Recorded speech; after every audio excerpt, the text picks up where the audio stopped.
Clear as day. I saw that the other day. I actually, after looking at that, I go, that's the same thing. I was told it was the he and the role of Christ. Well, of course. Yeah. Of course they're not gonna tell you it's from Mithra. Yeah. They got that in Windstone Christian Bookstore. It wouldn't surprise me. Yeah. It's a Christian symbol today. It's a Christian symbol. Yeah. But it actually is traced to the vision of Constantine and has something to do with his sword and conquering. In the name of Christianity. Killing. If you don't convert, because that's basically what the Crusades later were about with the Catholic Church. All right, let's Pontifex Maximus. So the title was eventually passed on. Oh, by the way, I got to throw this in there. A name in the Roman Empire in that language for the Pontiff school, these priests from the different religions that the Pontifex Maximus was over as high priest. Guess what the Roman Emperor called them, or the Romans called them? Bishops and cardinals. It can be shown that Constantine and the emperors after him, directly after him, took from the College of Pontiffs, took those bishops, cardinals of the pagan religions, and they were the ones that were appointed as bishops to the churches in the Roman Empire. The deal was sealed.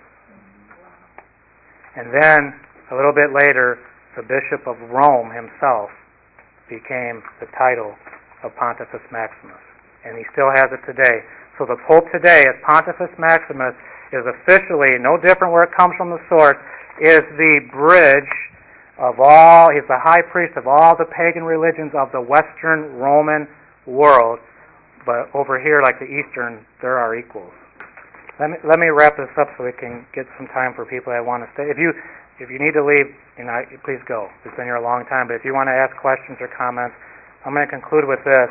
This is in your handout. If you want to turn it, that's fine. I think you should, if you can. Isaiah chapter 65. This would be in conclusion. And then I'm going to have a prayer, and then we'll dismiss, and then who wants to stay around for questions. Isaiah 65.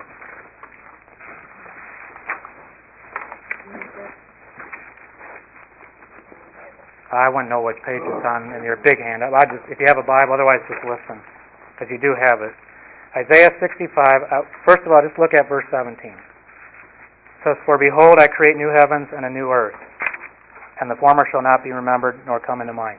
That's all you need to read right there for this chapter to know the context. The entire verse 17, Isaiah 65, "Behold, I create new heavens and a new earth, and the former shall not be remembered nor come into mind." What this context of Isaiah 65 is the coming of Messiah, setting up the kingdom, the new heaven and the new earth. It's future. It's to us today even, and it has to do with what we would consider end time, okay? When everything takes place, the Lord comes back and all that.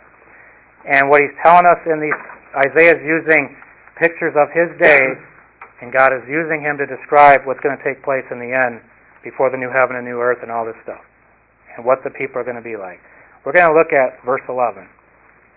And God's upset with whether it's Jewish or Gentile. He's upset here with people who say they call him by his name, say they worship the one true God, but they're doing something else.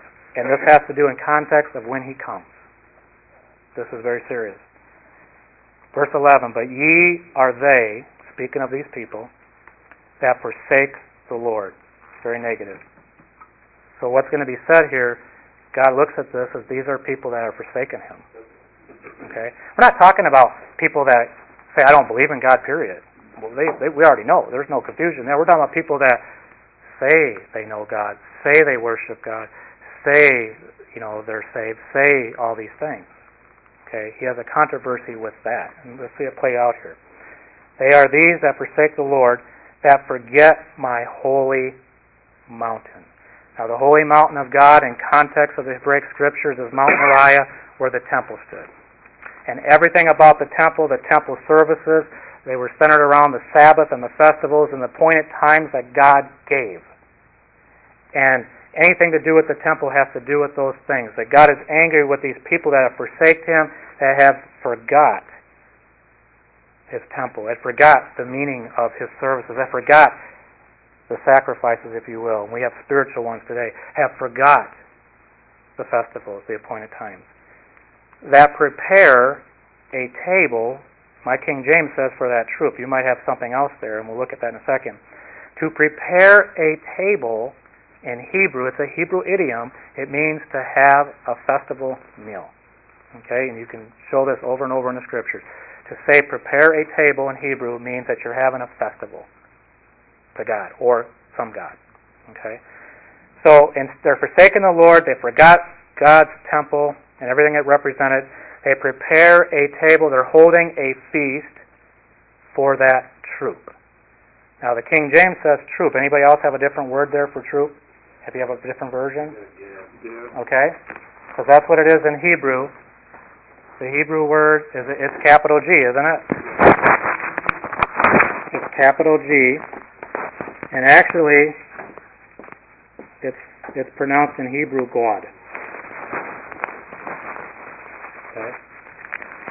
God is angry at those that forsake the Lord, forget His temple, everything that goes with it, that prepare a festival for God. I'll come back to him in a second. Finish the verse. And that furnish the drink offering. See how this temple related? Festival, drink offering. These were in the temple, the mountain of God. That furnish the drink offering onto that number. The King James. Does anybody else have anything else besides number at the end there? Faith, meaning. Capital M, right? Yeah. Mini. And by the way, I'll say that in a second. All right. So what is this? What's going on? Now, see, this is where Hebrew will really help us. The Nabateans, my map down here in Jordan today, in this area south of the Dead Sea, there's a place called Petra. You ever heard of Petra? You probably heard of it, you just don't know where it's at.